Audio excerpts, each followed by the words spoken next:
Alright everybody, this is the Dell Latitude D620. The specifications are on this unit as followed: a 1.66 gigahertz Intel Core Duo T2300E chip. It's got a 2 megabyte L2 cache and a 667 FSB front side bus. 1.5 gigabytes of DDR2 RAM, 40 gigabyte serial ATA hard drive at 5400 RPM, and you don't have Bluetooth on this machine, but you have an Intel graphics media accelerator GMA 950, and you have the Intel 945 GM chipset. Let's take a look at the performance of this machine. I am going to first show you the results of using SuperPi. The calculation to 32 million digits, it says 27 seconds, the initial value finished, 1 minute and 42 seconds, loop 1 finished, 3 minutes and 17 seconds, loop 2, and finished, and we go all the way up to 7 minutes to finish loop 5, 7 minutes and 31 seconds.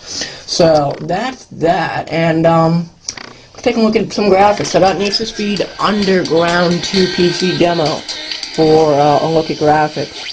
This is going to be off a 14.1 inch display. Remember, with the Intel GMA 950.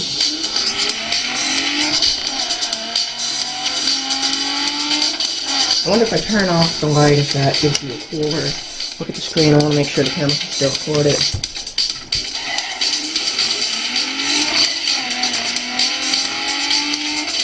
The battery in this unit is a 6-cell. It gives me a good 3.5 hours of battery life doing web browsing and YouTubing. So it's very good battery life and a very light package.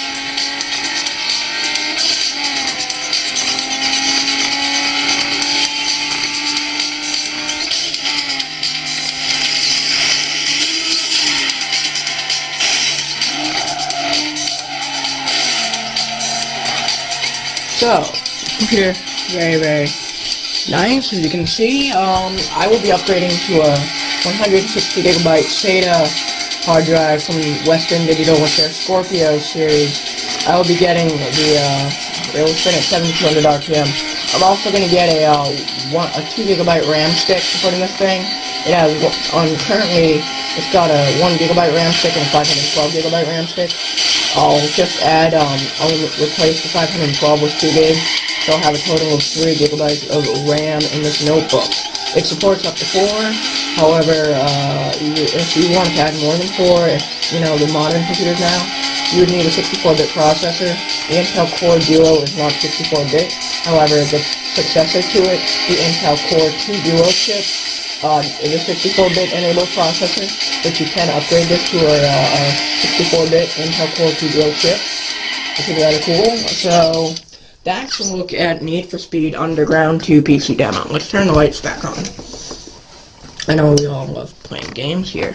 So this computer screen is a very nice, vibrant screen. Let me show you. In the outside here, it's going in standby now. You have a vent. Tick tick tick tick. You have a Kensington lock. Yeah, Kensington lock. Sorry about that. Smart card reader down here. Microphone, headphone, infrared, Wi-Fi on and off, and a Wi-Fi catcher. Very cool. I want to show you in a second. And a express card slot, which allows you to put in an express card. Obviously. Pop that in on the front. You got a speaker on the right side. 2 USB ports, DVD-ROM and a CD-ROM and a CD rewritable drive, and also replace it with a battery. And on the back you have a vent where the actual air blows out of, power, VGA, serial, 2 USB ports, modem, and Ethernet. Here you have the following lights. I'll open up the computer so you can see those lights. It was in standby, so it's going to wake up now. Those following LEDs, let me try to zoom in and then zoom out to get the camera focused really quickly. You can probably see power, hard drive. Alright, power, hard drive, battery, Wi-Fi, and Bluetooth if you get a Bluetooth card for it. Find those on eBay for pretty cheap. So, I'm gonna log back on here to show you that Wi-Fi catcher. Windows Wireless 0 isn't the best. Well, it's pretty poor in my opinion. So what you can do is, without even going to the system tray and pressing all that crap, you can just find the switch right here. Oh, let me find it here. Okay, there we go. Okay, good. I didn't want to see that. But what you can do is you just slide the switch here. Watch this. It brings up this little window. Okay? This little window, it's going to tell you everything. It's going to tell you where those Wi-Fi networks are that are in range. You know, the ones local to you. So you can do that and find out what Wi-Fi networks are available for you to connect to. And you can choose that. There's no need to go into the system tray. This is Dell's own wireless tool here. It's on the Latitude D620, which I also reviewed earlier today. But all you do is very simple. You just slide this little switch right here. You can see that Wi-Fi switch. Just do this. Ready? Oh, hold on. There you go. Boom. And now you can see what networks. So this is very handy if you're at an airport or you don't want to screw around and have to go down to the system tray, right-click, and hit View Available Wireless Networks. Just do this little switch. Boom. They show up. I'm connected to my home network right now because that's probably what I should be connected to. So that is very, very cool. Also, on this computer, you can see those buttons. Oh, wow, it's the first time the camera got in focus, except it can't stay in focus, which is very depressing. Volume down, volume up, mute, and a power button. You can see this is Windows Vista capable. It's got an Intel Core Duo chip, like I told you, in it. So you can see the specifications. Here's what I'm going to do.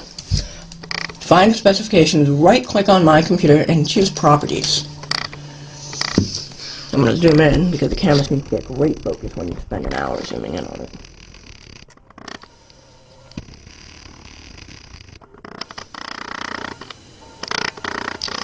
Too bad I can't read that.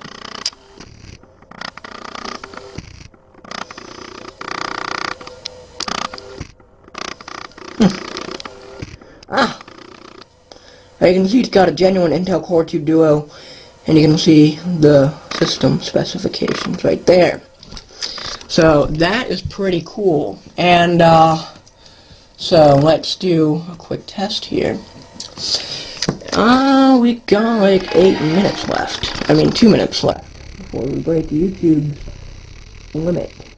So if this computer can't make it during this time period, I'm gonna end this video within 10 minutes. And I'm not sure how much space is on this memory card, but if the thing cuts out and says memory full, we just got our main review in, so I'm pretty much done. I just want to, or if you actually want to, you can just see how fast this thing is when it boots up. Okay, so I'm going to start it. I have the latest BIOS installed, by the way. The camera doesn't stay in focus. Why? I don't know. It keeps making this crickety noise. I can hear it, and you can definitely hear it during the video. It's a Kodak EasyShare Z612. When it is in focus, it's a very nice camera. When it's not, it is terrible. Honestly, it's sad. It won't stay in focus. Of course, banging it against the table won't fix it. I haven't tried it though, not my camera. So you can see there's my username. I got a karate kid.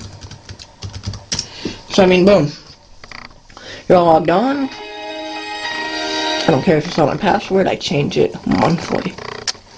So, and I claim it's all booted up, but I'll just wait. It does that little screen flicker as you just saw. Okay, it just loaded Windows Live Messenger. I use Skype most of the time, but whatever. Let's just do one final test, see how long it takes to open Safari. Alright, I just hit open. I right click it so I can verify it. We're past our 10-minute barrier. Hope YouTube will still allow this video. If not, I'll have to trim it. And Safari is loading. And the stupid camera isn't. Boom, there you go. That's Facebook. Don't really want you folks to see my Facebook profile. Okay, so that's a review of the Dell Latitude D620. It's got a SIM card slot in the bottom, and it's got a nice metal chassis. I wish I could show you more, but the bottom is just like the E6400 with a SIM card slot where the battery is. Alright, thank you, YouTubers.